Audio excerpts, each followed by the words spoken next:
That's my comment. Thank you very much. Dave, well taken. Comments about this? Thank you. I do want to add, and that's, sometimes we skip over that fact because, we've moved on intellectually with the argument. But Israel is a free and democratic country and very, very similar to Canadian values. Now, one of the things that I wanted to bring up is this whole fracturedness within the Palestinian organization. You've got Hamas in Gaza, which is a declared terrorist organization, and then you have Fatah in the West Bank. And those two entities need to work it out. And the question that I have for those activists who are running Israel Apartheid Week, how are you helping that process? And if you're not, are you empowering Hamas and are you empowering Hezbollah and other terrorist groups to continue carrying on this so-called resistance against the State of Israel, rather again than building the bridges that are necessary and forcing the peace to happen here, starting from here in Canada and moving towards the Middle East? Joel, I'd like you to respond to this. Do you feel like you're empowering Hamas and these other organizations against Israel? Do I feel we're empowering Hamas? Yes, according to what Avi was saying.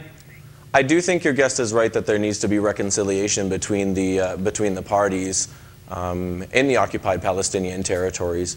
Because, I don't think there's much hope of a solution if the leadership is divided.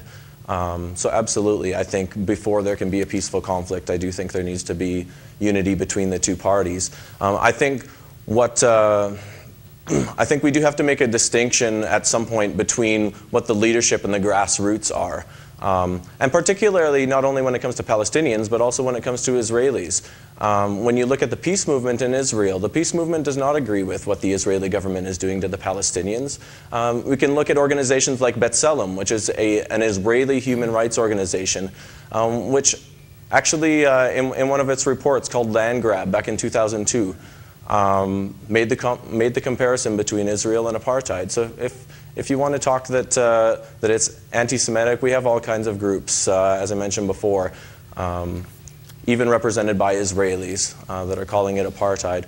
But essentially, overall, what the goal of the week is to promote a solution based on international law. And what international law calls for is the end of the occupation for the soldiers and the settlers to withdraw from the occupied territories, including East Jerusalem, which under international law belongs to the Palestinian people, and to call for a two-state solution. You know what you're saying there, Joel, is significant because you're talking about international law. I would imagine you're referring to the United Nations. And one issue I had, and I'd like to hear the response from our guests here, is that this last Durban II conference, which explored racism, dubbed Israel an apartheid state, come on, it was headed up by the likes of Cuba, Libya, these types of nations, and to have them brand somebody else apartheid, there's an issue of justice here. I'd like a response to this.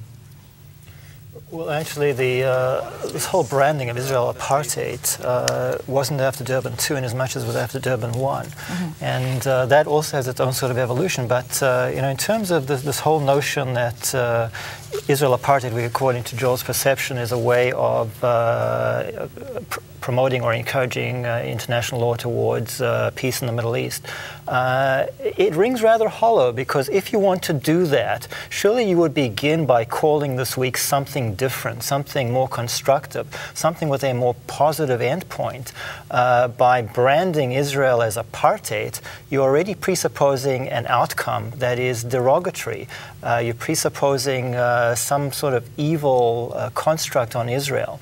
And it's just counterintuitive to even begin to think that that would promote the sort of goodwill and the sort of harmony and the sort of coming together of minds that would work towards some sort of common peaceful end to conflict.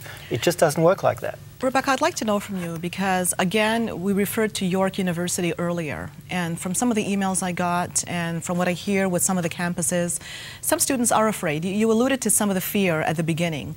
Is there an atmosphere of fear among the Jewish students? Because in one article I saw that some of them just say, well, look, Jewish students, I'm not coming to school this week. They just politely just don't go during so-called Israel Apartheid Week. What's the atmosphere there? Well, I have a good understanding of what's going on at many different campuses. I sit on the Canadian Federation of Jewish Students as the Israel Affairs Chair, and so I hear firsthand from campus leaders what they're experiencing.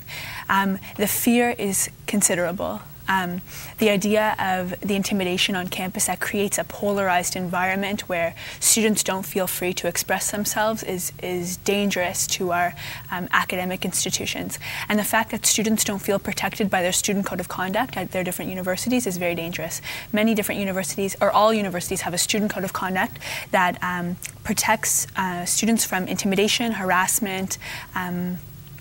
Different universities have different terminologies, but the idea of apartheid, a label that precludes any sort of dialogue before it can even start, and takes away the narrative of the Jewish students and anyone who is supportive of Israel, is a complete case of intimidation and a textbook case of discrimination on many campuses.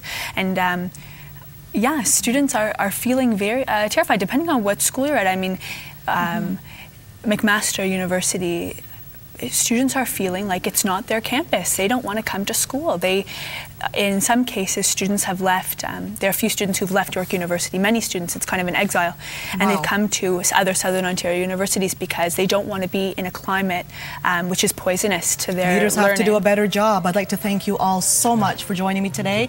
And Joel out west in Edmonton, thank you so much. That's all the time we have for today. See you again next time. I'm Christine Williams, and from all of us, thank you for watching.